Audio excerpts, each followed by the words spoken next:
And so what Paul is doing is he's not giving a kind of, especially in the rest of Corinthians, like he's not saying, I've suffered shipwreck, I've been tortured, I've been flogged, look at me, I'm so cool. He's saying, it is precisely because I already know Christ and I have him dwelling in me that I'm able to endure these things. And that in enduring these things, I experience him. They're not these things that sort of say, get in the way. I don't get flogged. I have to sort of deal with this issue like, oh man, flogging is kind of rough. Would love to be seeing God. Paul is radically saying, in death, in rotting, we see God. Yes. In suffering, we see God.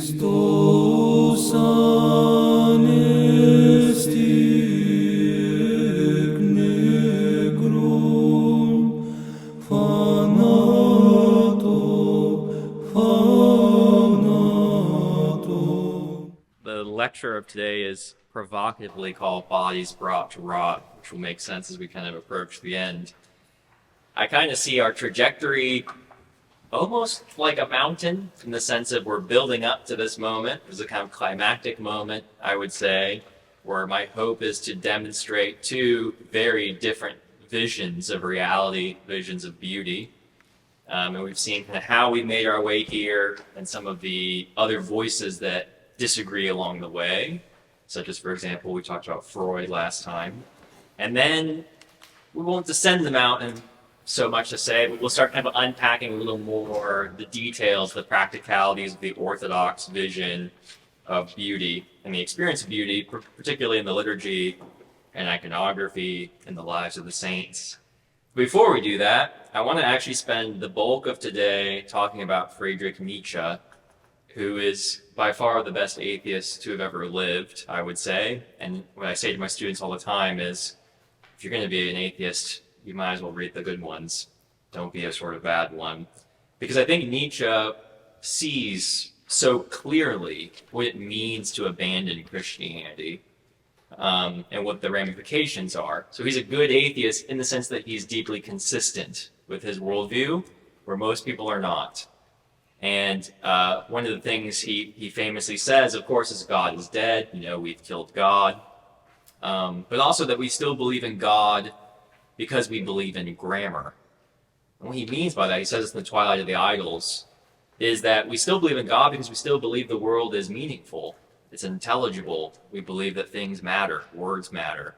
And if we could just get rid of that really bad habit of thinking the world is intelligible, knowable to us, that our desires are going to be met by the world, and we'll begin to see things for how they truly are.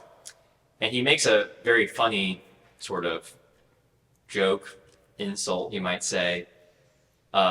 He calls that some people who have really abandoned God and everything but sort of their words, they're nominal Christians. He calls them English fatheads. He gives the example of the kind of shopkeeper who goes about their life and, believes in God, but really, existentially, doesn't believe there's a God at all. And so they live this kind of internal contradiction. They want to get rid of God, tradition. They don't go to church, but they want to keep the morals. They want to keep the kind of framework that holds it all up. And so Nietzsche's point is, if you abandon God, the sort of foundation of the structure of the world, you don't get to keep anything that emerges out of that. And so I do think there is something deeply shocking about Nietzsche's vision that I'm going to attempt to, you might say, in an act of charity, tell you about today, because it is dark compared to the Christian view. And we are going to sort of juxtapose these two views, the sort of what do you actually get if you abandon the traditional Christian account. And even we'll see in Nietzsche certain critiques of Christianity, that is, certain visions of Christianity, traditions of Christianity, which he thinks are essentially unintelligible, and I happen to agree with him. So let's turn to Nietzsche, and then we'll end with some passages of Scripture and some analysis of those passages to see how Christianity is so vastly different from Nietzsche's account. And this time I didn't really give you a lot of quotes because I'm reading a lot from Nietzsche's On the Genealogy of Morals, which if there was ever something like sort of Nietzsche 101. I had said it regarding, Sigmund Freud, Civilization and Discontents is the closest thing to like Freud packed into a single book. I think Nietzsche's Genealogy of Morals is basically that. It's got Nietzsche's vision in it. It's got all the main parts in it. And I enjoy reading this with my students from cover to cover, but needless to say, it's too much to really put on a handout. So I'll be jumping around this text. There are citations here. I'd encourage you, like beach reading, pick up Genealogy of Morals. So what Nietzsche first has to say, and I mean, as the title suggests, the genealogy of morals, right? What Nietzsche's after is, where do we get this kind of moral vision of the world, the good? This idea that there's virtue, there's goodness, and we believe certain things about that, certain objective truths about that. And Nietzsche, Sarah, goes to the beginning, so to speak, and he says that in the beginning, sort of his own Genesis, what it meant to be good was essentially to be noble, to be powerful, beautiful, happy, blessed. And if we think about the beginning of the human race, whatever that looks like, we can imagine sort of the hunter-gatherer society or the sort of, the natural man as, a kind of warrior, a warrior class or caste, and that quite naturally such a warrior class or caste would have dominance in society by the exercise of his sheer power. His power to rule others, to hunt, to kill, to distribute that. And what he eventually has is, by sort of lexical analysis, grammatical analysis, he gets this idea that this warrior class, again, is what our words actually mean when we say good. So here's one example he gives. This is on page 15 of the genealogy. He says, I think I can interpret the Latin bonus as the warrior, providing I am correct in tracing bonus back to an older dunus. And he compares bellum, duellum, duenlum, which seem to me to contain that duonus. And what he has in mind here is, therefore, bonus is a man of war, of division, in the Latin duo, as a warrior. One can see what made up a man's goodness in ancient Rome. So here he's trying to make this connection. This word for goodness, he thinks, has this connection to the word for a warrior. But more importantly, he goes on to say, next to this warrior stands the priest, the clerical class. So the warrior class, again, are the masters. They're the commanders. They're rich. They're propertied. They're men of war and adventure, hunting, dancing, jousting. He says, in comparison, here's the priest. From the very beginning, there has been something unhealthy about these priestly aristocracies and the customs dominant there. People are still ill from the after effects of those priestly quack cures. For example, think of certain diets, avoidance of meat, of fasting, sexual abstinence, the flight into the desert. Think, too, of the whole metaphysics of the clergy, which is antagonistic towards the senses, making men lazy and refined. Think, too, of their fakir-like and Brahmin-like self-hypnotizing. Brahmanism is crystal ball and fixed idea. And the final, all too comprehensible general disenchantment with its radical pure nothingness, or God. The yearning for a mystical union with God is the Buddhist yearning for nothingness, nirvana, and no more. Priests make everything more dangerous. So, why? Well, he continues to say, the priest is reacting to the health, the beauty, the stature of the warrior.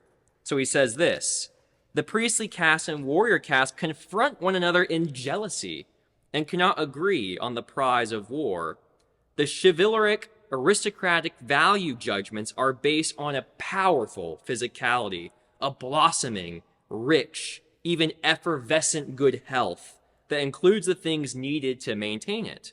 War, adventure, hunting, dancing, jousting, and everything else that contains strong, free, happy action.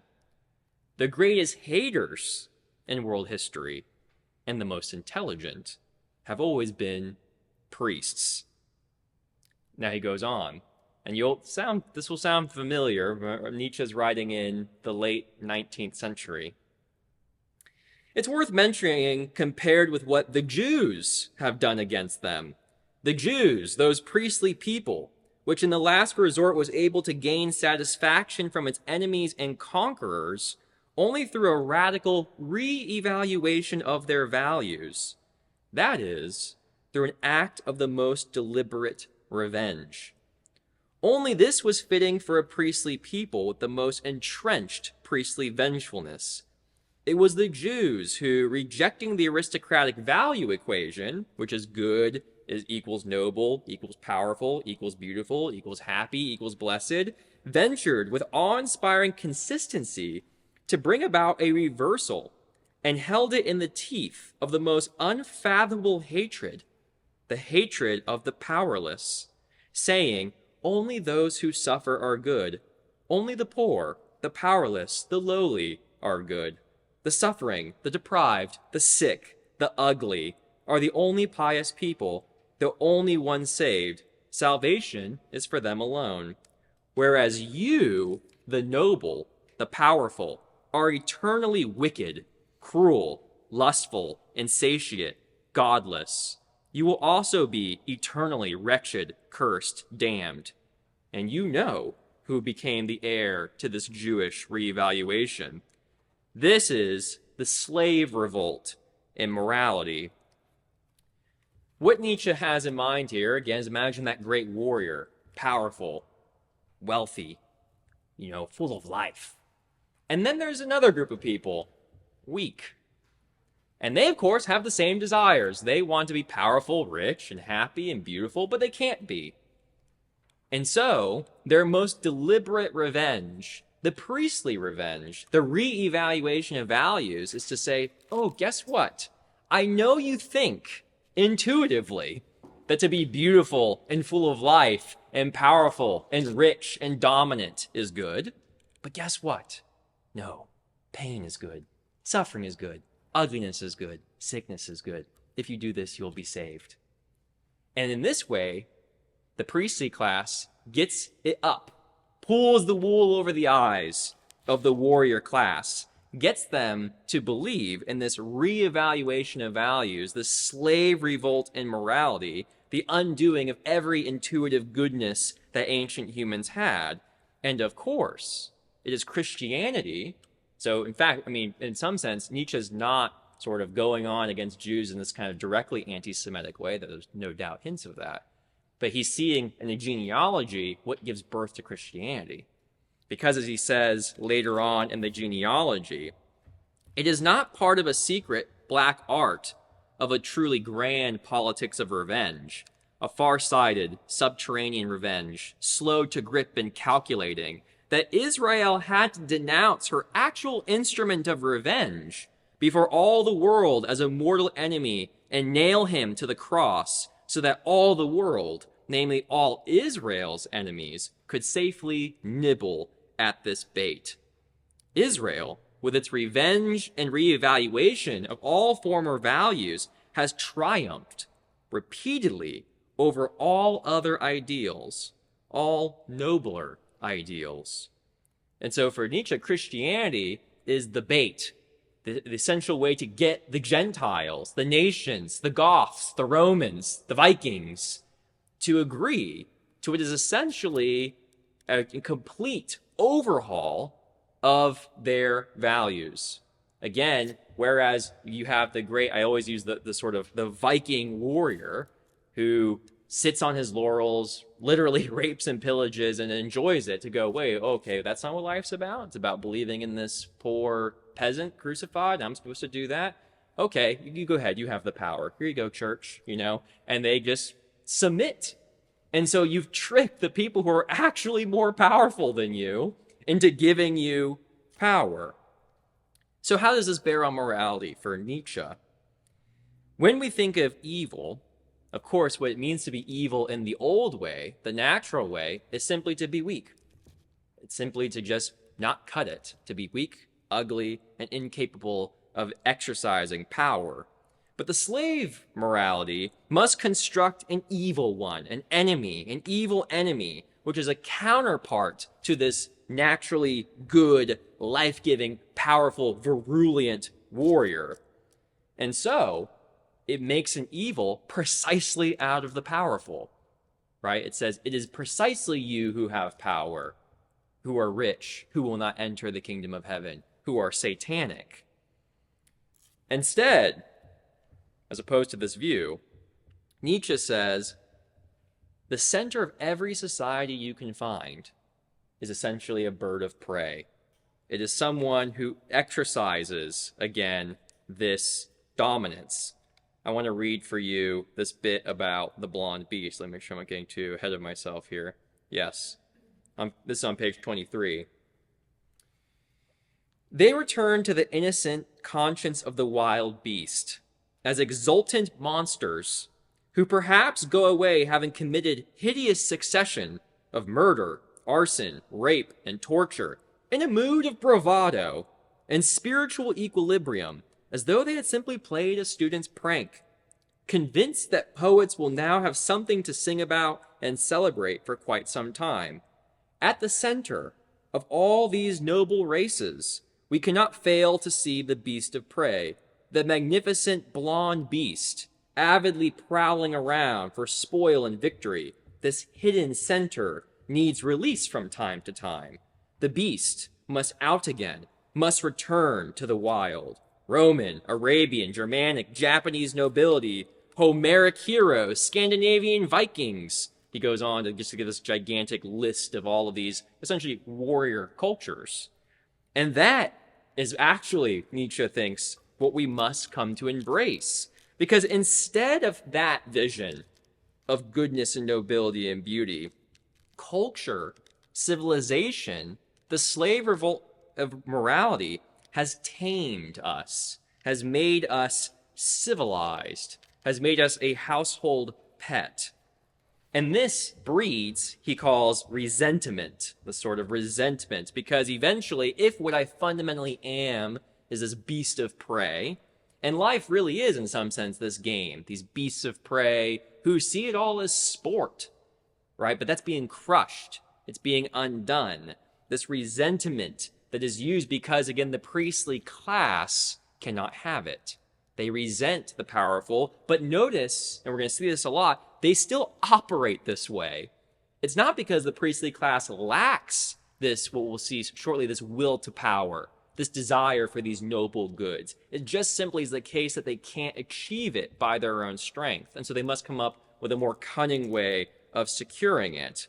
And so he says, and I really do love this passage on page 26, this is how he gets to Christianity has caused nihilism. Because we see, instead of the beautiful blonde beast of prey, the sort of insipid, boring,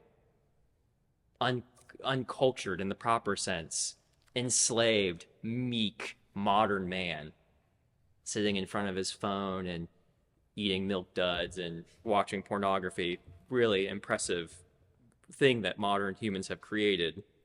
And so this way has to say instead, right here is where the destiny of Europe lies. In losing our fear of man, we have also lost our love for him, our respect for him, our hope in him, and even our will to be man. The sight of man now makes us tired. What is nihilism today if it's not that? We are tired of humans. That is because we have this natural impulse and we see it exercised nowhere. We bought into the slave revolt of morality that we are literally tired of ourselves. And maybe, even though Nietzsche is right and in the 19th century, we could extrapolate and see that Nietzsche would say, oh yes, this is why modern humanity is so depressed, so suicidal, so unsatisfied, so meaningless, because they go to their desk job and they hunch over from 9 to 5, or now was it 7 to 6, and they go home, they eat their crappy food, they go to sleep, and they rinse and repeat, when really they want to be the Viking beast of prey. And so Nietzsche's like, let them out! Let them out. Let them slaughter and have fun. And this will be meaningful. So there's this interesting tension here, as we'll see, where Christianity will look at Nietzsche and go, this is nihilism, this is dark stuff. But Nietzsche looks at Christianity and goes, this is nihilism, this is dark stuff. You have totally castrated the human being. And therefore, you are tired of him. You don't even want to be human anymore. I love this bit. So this is evil. This is what real evil is, if we think about it. But goodness, true goodness, I love this bit where he talks about the lambs say it's good to be a lamb and not a bird of prey. Right? The lamb hates the bird of prey. The lamb doesn't want to be eaten. But the bird of prey loves the lamb. He's grateful to the lamb. And so he says, but let us return the problem of the other origin of good as thought up by the human being of resentment, demands a solution. And if the lambs say to each other, these birds of prey are evil, and whoever is least like a bird of prey and most like its opposite, a lamb, is good, isn't he? Then there is no reason to raise objections to this setting up of an ideal, beyond the fact that the birds of prey will view it somewhat derisively, and will perhaps say, we don't bear any grudge at all towards these good lambs. In fact, we love them. Nothing is tastier than a tender lamb. It is just as absurd to ask strength, not to express itself as strength, not to be a desire to overthrow, crush, become master, to be a thirst for enemies, resistance, and triumphs, as it is to ask weakness to express itself as strength. Again, you see that in that beautiful analogy, this in a world where birds of prey or lions eat lambs, the lions are the ones who are free and happy. They have no resentment. It's the lambs. It's like if we had a lamb world, right? Lambs could convince the lion, say, no, sir, trust me, I'm not juicy and tender. You want to be a lamb. And the lion said, I guess so. And started acting like a lamb. The lions are going to be miserable. The lambs got away with, essentially murder. They've taken over the place. But in truth, the lion doesn't get to be a lion anymore. And the lion is miserable for it. And the lamb acts like it's somehow the pinnacle of existence. But it's a lamb. And so Nietzsche says, be a lion. Crush some lamb skulls. You'll be happier for it. Now let's look at how this gets played out. And I don't have time to go all the way through how he sets up, quite compellingly in some ways, his account of guilt and sin and the creditor-debtor relationship. I'll talk about it briefly. But in terms of resentment, how did the slave revolt happen? How did we get these fabricated ideals? He goes through this list where the inversion, again, is that weakness becomes a kind of accomplishment, right? It's like, oh my gosh, if you could just be weak and humble, man, gold star for you, right? As if it's like lambs are just weak. They don't get gold stars for being lambs, right? But because they can't be lions, they again say, look, weakness is accomplishment. To not retaliate to your enemies, that's goodness. To be timid is humility. To be submissive is obedience. To be cowardly and to wait around is patience. To not give any revenge to anybody is forgiveness. To live in misery is to be God's chosen. To be in a process of preparation. To be balanced with justice and paid back in the eschaton, in the hereafter. Now, what's actually happening here, Nietzsche says, is they've inverted these values, of course, to tame the beast of prey. But really, again, the lamb is full of lionesque desires. So, retribution. Let's think about these sort of dirtier values, might say. To get retribution on somebody, well, that's the triumph of God's justice. God will come and he'll judge the nations and they'll get their just deserts. That's not retribution. That's justice. Hatred, right? This hatred, no, that's not hatred that we Christians do. It's just that we can't stand the sight of injustice. That's not hatred. Revenge? No. We Christians don't take revenge. Revenge is the victory of God. Brothers in hate? I don't hate my brother. I love him, even if he is bound for eternal damnation. And the sufferings of the world are promises of future bliss. of a final judgment. And so, Nietzsche says, if you really attend to this, you will see what an amazing reversal has occurred. And he goes through three Christian thinkers, Dante, Tertullian, and Thomas Aquinas, to try to show to us, if you really attend to what Christians say, and say they believe, and how they act, you will find that they have not escaped the will to power. They have not escaped the desire to be the blonde beast of prey. And so he says on page 30, faith in what? Love of what? Hope for what? These weaklings. In fact, they too want to be the powerful one day. This is beyond doubt. One day their kingdom will come to. The kingdom of God Simplicator is their name for it, as I said. They are so humble about everything, just to experience that. You need to live long, well beyond death. Yes, you need eternal life in order to be able to gain eternal recompense in the kingdom of God. For that life on earth, in faith, in love, in hope. Recompense for what? Recompense through what? It seems to me that Dante made a gross error when he, with awe-inspiring naivete, he placed the inscription over the gateway to his hell. Eternal love created me as well. At any rate, this inscription would have a better claim to stand over the gateway to Christian paradise and its eternal bliss. Eternal hate created me as well. Assuming that true statement can be placed above the gateway to a lie, for what is the bliss of this paradise? We might have guessed already, but it is better to be expressly shown it by no less an authority on such matters than Thomas Aquinas, the great teacher and saint. I will not read his Latin, but the beatitude in the kingdom of heaven, he says, as meekly as a lamb. And then he says, so that they may even more thoroughly enjoy their blessedness in the sight of the damned. Or if you want it even more forcefully, for example, from the mouth of a triumphant church father who advised his Christians against the cruel voluptuousness of the public spectacles, he's talking about Tertullian.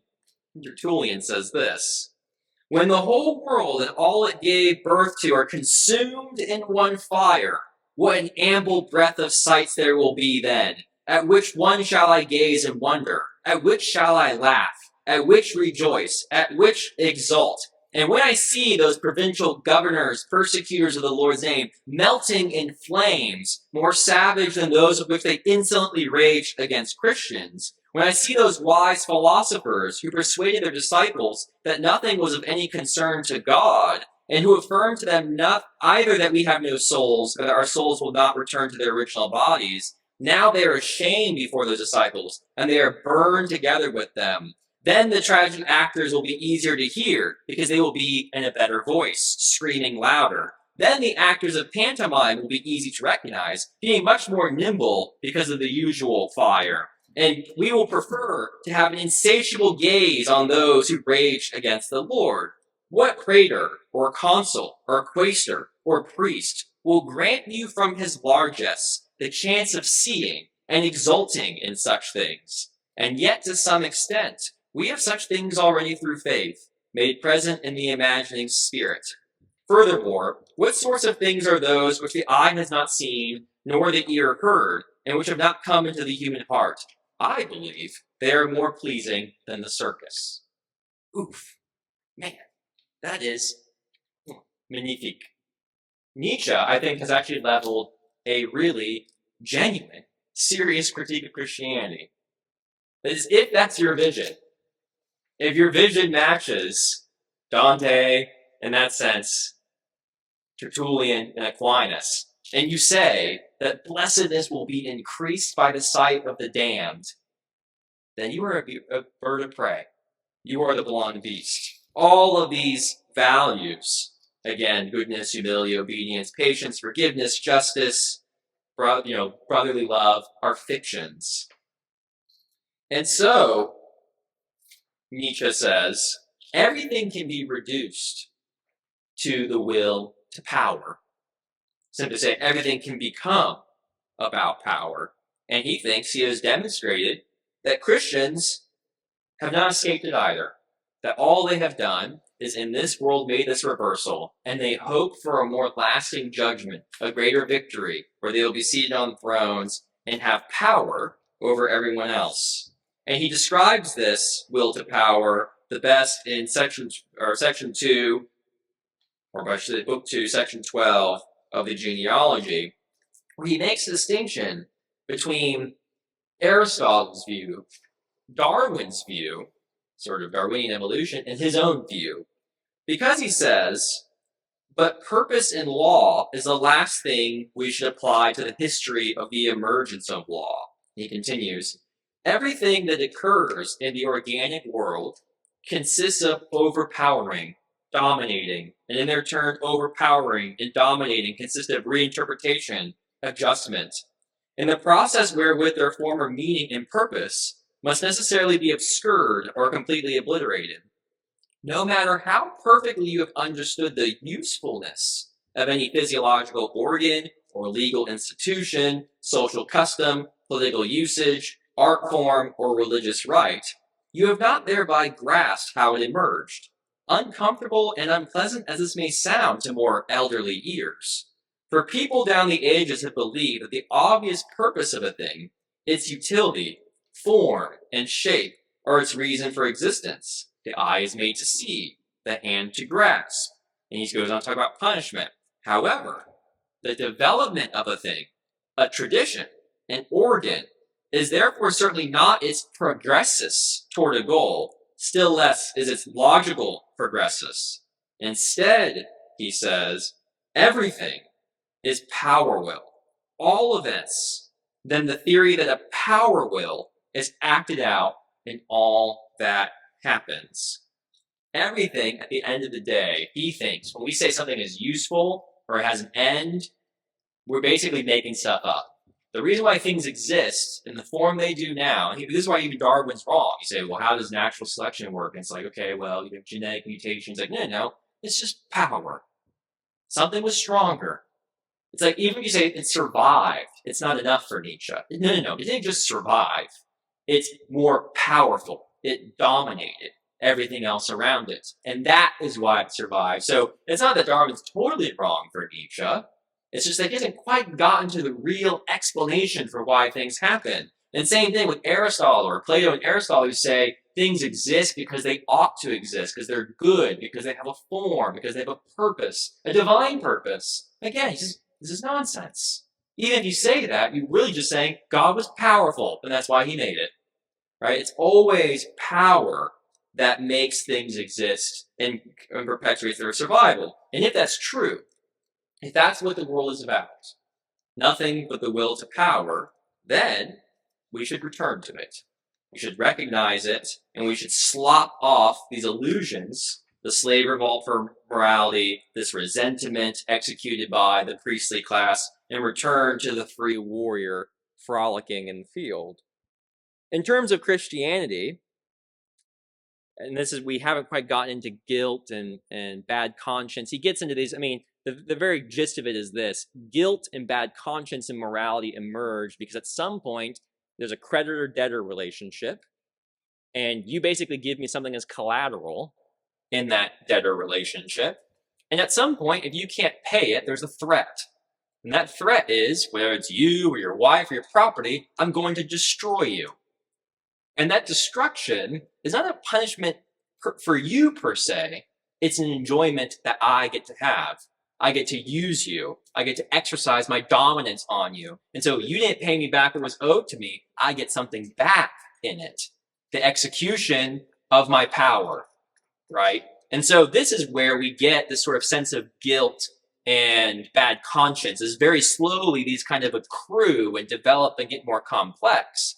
And so when you feel guilty before God, what you really are feeling and what you really know is that you owe God something you can't repay, and that God can and will execute his power upon you.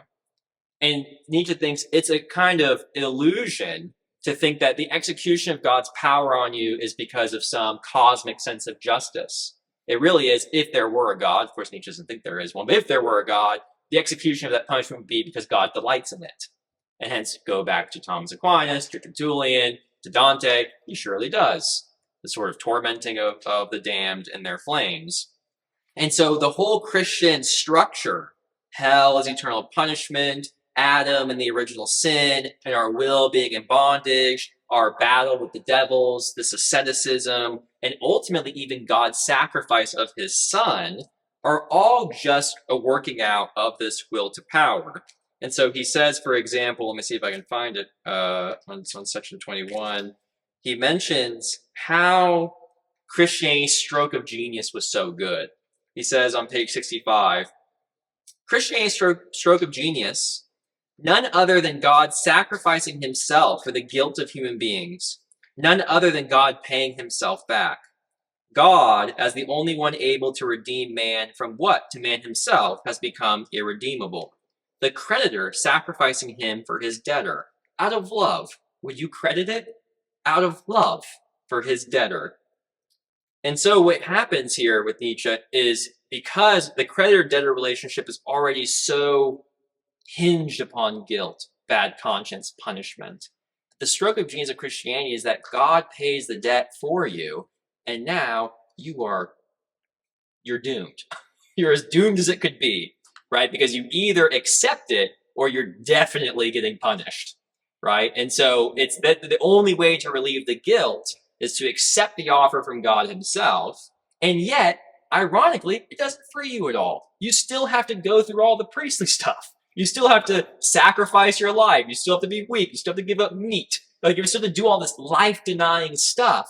And so the stroke of genius of Christianity is it somehow operates in the system of guilt and debt and punishment, provides a solution which you can't help but accept. And yet, to accept that solution is just to keep you in the nihilism. What is the alternative to this? He says it's the Übermensch. The Übermensch, the powerful man, the Superman. Again, the return of the blonde beast, the beast of prey.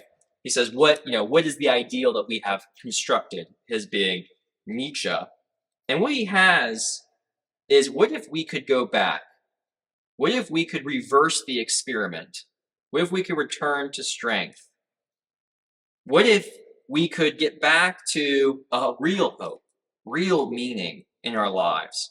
He says, for that purpose, we would need another sort of spirit than those we are likely to encounter in this age.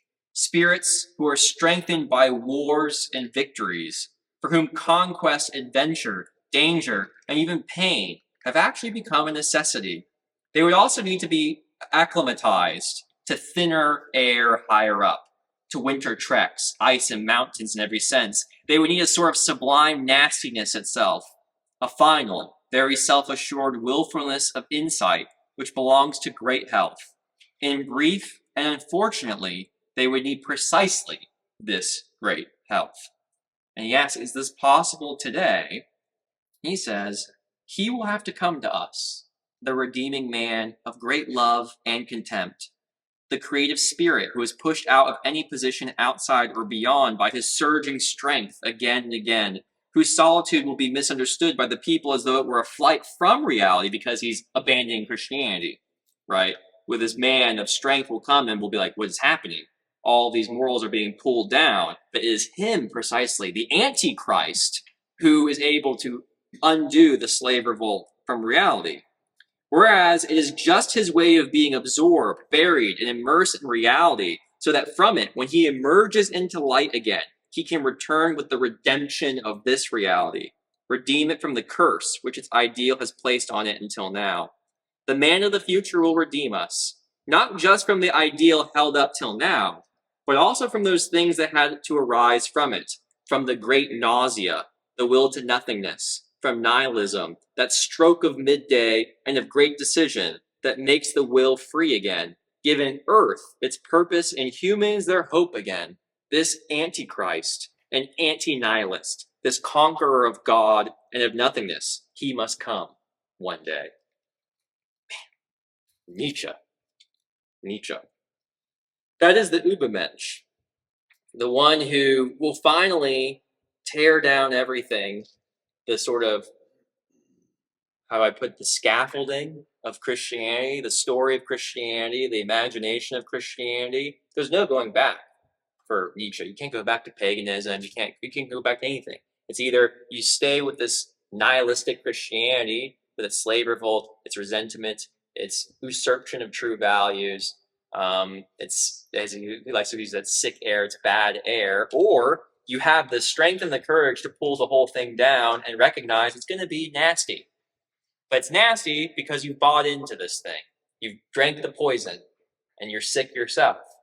And so what exactly all of that means practically, I couldn't tell you. I mean, Nietzsche is quite sort of, lyrical and poetic, but he calls it the Antichrist. In terms of beauty, this is the last thing I'll say when we turn to Christianity. He basically thinks the whole story of beauty in the tradition which we've been speaking about is, of course, none other than this story. What is truly beautiful is the blonde beast of prey. But instead, whether we're talking about, Plato or Aristotle or Cicero or modern philosophers like Schopenhauer, Stendhal, and Kant, Nietzsche thinks it's all some form of nihilism, some self-denying denial of life, denial of this sort of virulent power. And what it all is, beauty in the modern world, is a flight from life. We want to free ourselves from torture, the torture of the nihilism that we have, the torture that we can't exercise our power like we would like to. And so we flee into these visions of beauty, which are ultimately indebted to Plato and Christianity. As you can kind of see, his vision of beauty is the blonde beast, whatever that means. Okay. Hopefully you feel real positive and perky. But I say again, I think Nietzsche is the best. He's the best atheist. He's the atheist who sees very clearly. He's like, look, it's everything, it's this Christian stuff, and the whole vision it has of the world, or it's the blonde beast. And I do think it's a warning to us, a great prophetic warning, which our culture has not heeded, that you will not get rid of God and keep morality. You will not get rid of God and keep forgiveness and mercy and truth and justice and peace and beauty. You've just totally misunderstood what's going on here. You've totally taken for granted how radical Christianity was and its subversion of the culture in which it emerged in. And to show that, I want to now turn to Christianity. And so we'll just see Nietzsche versus Christianity. And we'll find that Nietzsche is in many ways right? He has a real genuine insight into what Christianity is up to. Is he right in all the ways? Is his conclusion right? Absolutely not. I hope not, at least. But he has a good diagnosis, and he knows what the consequences are. He's like, as I actually taught a whole class on atheism. Almost many of these atheists have good critiques, bad solutions. And we can learn a lot by hearing their critiques. So I want to look at one passage in particular from 2 Corinthians, translated by Father Silviu Bunta, that I think is really excellent for getting to this point, because it's going to just double down and say, that Christianity is totally about the weakness stuff, totally about the dying and the sort of, almost you might say, this denial of life in some sense. However, there's some trickiness here. And here's what Paul has to say through the translation of Father Silviu. At all times, carrying around in the body the deadness of the Lord Jesus, so that also the life of Jesus be manifest in our body. For always we the living are offered to death through Jesus, so the life of Jesus also be manifest in our dying flesh, so that death works in us, but life in you. Therefore, we are not weary, but if our outer human is brought to rot, yet our inner human is renewed day by day. For this momentary lightness of our pressedness works out in us an eternal weight of glory, to measurelessness beyond measure. For we know that if our earthly house of tent is dissolved, we have a dwelling from God, a house not made with hands, eternal in the heavens. For being in the tent, we groan weighed down, so that which is dying be swallowed up by life. Now, in this session, there's just not enough time to do Nietzsche and really to talk about the importance of theophany in the Christian tradition and the Jewish and Christian tradition. But I want to point out first and foremost here, already this theophany language which we saw in Plato, right? That the cosmos is theophany, but more importantly, this temple theophany, that what Jesus is the manifestation of God. He's the theophany of God. He is what Moses saw in the burning bush. He is what Moses saw on Sinai, right? And that everything that the Jewish people did and Christians did was an attempt to elicit that same experience, to see the theophany.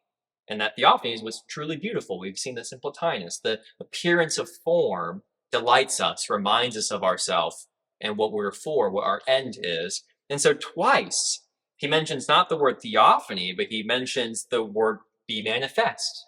But of course, he's talking about what is manifest. It's Christ. It's a Christophany, a theophany. And most importantly, the site of that theophany for Christians is our own bodies and our own flesh. And you see in here the same language at the bottom of the tent, for being in the tent, right? Or if our earthly house of tent is dissolved, that is obviously the language of tabernacling, right? It's the language of the tabernacle that the Jews get on Sinai. This is what Moses promises, what God promises Moses on the mountain. He says, here is the pattern of the heavens, right? Here is the heavenly worship that I give to you. Exodus has almost nothing to do with law. There's law in there, but go read Exodus sometime and really read it from start to finish and say, how much law stuff is happening here? Because every sort of kitschy Christian image of Moses, him like walking down with the 10 Commandments, like that's like really what happened there. Like God sort of showed up and said, by the way, you're really immoral. Here's 10 things you may not have known, and sent him down. Well, what really happens in Exodus is not really the 10 Commandments. It's the perception of the heavenly worship. And what is slightly annoying about Exodus for modern readers is it goes on and on and on and on about the description of this temple. It will be a certain amount of cubits with certain kinds of stuff of a certain kind of color and certain kind of ways and certain kind of places and certain people touch it. And right, it's like this whole thing. And I mean, I remember the first time I read the Bible, I was like, okay, we're going to skip this part, right? We're going to move on. Something juicier is happening later. But our fathers, the holy fathers, found that stuff to be the spice of life. That's like what they wanted to comment on. And so why do we read Exodus and think law, morality, 10 Commandments? But our fathers read Exodus and was like, heavenly worship, this is good stuff, right? And it's because the fathers knew, and even the Jewish people knew, that what all of that was ultimately about. It's like, why are we here? Why are we doing this? Is we're attempting to elicit a theophany. We're attempting to elicit Sinai. We want to go into the dark cloud with Moses and see God. Okay? And so the radical thing about Christianity is not that it says, hey, Old Testament, that was fun, doing something else now. It's that it says that tent, the tent of meeting, the tabernacle, which is then fashioned in the temple, given to the Jewish people, the Holy of Holies. You go in there and die if you do things wrong, but you go in there at least once a year and experience God, that is going to be you. That the promise of God to Israel is not that you're just going to be the special nation. I'll appear sometimes, we'll check in once a year. It's, no, you are going to be the tent. And everything else is oriented towards that. But then the question is, how do you become the tent? How do we become the tabernacle where God's glory, the kavod, comes to dwell? And the radicality of Christianity, which Nietzsche sees at least mostly clearly, is that, okay, that temple stuff, the tabernacle stuff, that was the image of the paradigm. Here's what God says in Exodus. This is you're going to make something that looks like the heavenly pattern. I'm going to give you the pattern. You're going to make something that looks like it.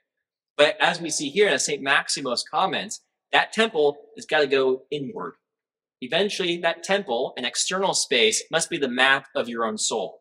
And if it's the map of your own soul, if your soul, all the parts of you look like this space, and your rational mind and your nous is the Holy of Holies, right? And your thumos, your spiritedness is here, your appetites are out there, all of that has to be oriented towards God, then God will come and dwell in you and transform you. But there's a tricky bit here that we see in Paul. The weight of glory is a big deal. It's hard to achieve. and it can crush us, destroy us. God says, no one can see my face and live in Exodus. But the subversion of Christianity is that in death, we can experience theophany. That contrary to this whole idea of like, remember, if you touch something dead in the Old Testament, you're impure. That's what makes even Christ so radical. If you're crucified on a tree, you're cursed. All of these things are preparing Israel and eventually the church to receive the Spirit, the possibility of true theophany. And so what do we see in Paul here? Jesus will be manifest in our body. And not just Jesus will be manifest, but his deadness, his own death, his own deadness will be manifest in our body. And that this manifestation of Christ in our body is not static, it's in our dying flesh. When our flesh dies, when it rots, when it's brought to rot, you can look at it. I love what Father Sylvia's done here, because if you just go look at it like a basic Greek lexicon, you'll even see this language of being brought to rot. He's actually not, in my mind, doing something particularly novel. He's just pulling out what I think is already there and clear, but maybe is sort of brushed over because it's a little hardcore. When we are brought to rot, the glory of God, the kavod of Sinai, is manifest in us. And so what Paul is doing is he's not giving a kind of, especially in the rest of Corinthians, like he's not saying, I've suffered shipwreck, I've been tortured, I've been flogged, look at me, I'm so cool. He's saying, it is precisely because I already know Christ and I have him dwelling in me that I'm able to endure these things. And that in enduring these things, I experience him. They're not these things that sort of say, get in the way. I don't get flogged. I have to sort of deal with this issue like, oh man, flogging is kind of rough. Would love to be seeing God. Paul is radically saying, in death, in rotting, we see God. Yes. In suffering, we see God. And so we see in 2 Corinthians, my grace is sufficient for you, for my power, my dynamis, is made perfect in weakness. And that word for perfect is related to the word of telos, teleology, the thing's end, the very thing that Nietzsche says we have to avoid. The world doesn't have ends. The world doesn't have purposes, right? Those are all things we impose on it. But Paul here is saying that in weakness, God's power is perfected. And this is actually quite radical, because it's like, well, God is already perfect. How is it perfected? But it's because precisely in Jesus' death, God invites us into his death to die with him and to go even further than he went. Athanasius says Jesus doesn't rot in the tomb, right? Jesus does not rot in the tomb. And yet Paul here says, guess what though? You're going to rot and it's going to be cool. You're going to experience God. And this is so radical. I think it's so radical for us today because, again, we make this juxtaposition where our suffering, our death, our rotting, think about aging, like this sort of decomposition of ourselves is seen as a hindrance in some way. Or at least, a kind of temporary thing that we have to endure, but we'll get to the good stuff later. And yet Paul so clearly says that is the spice of life.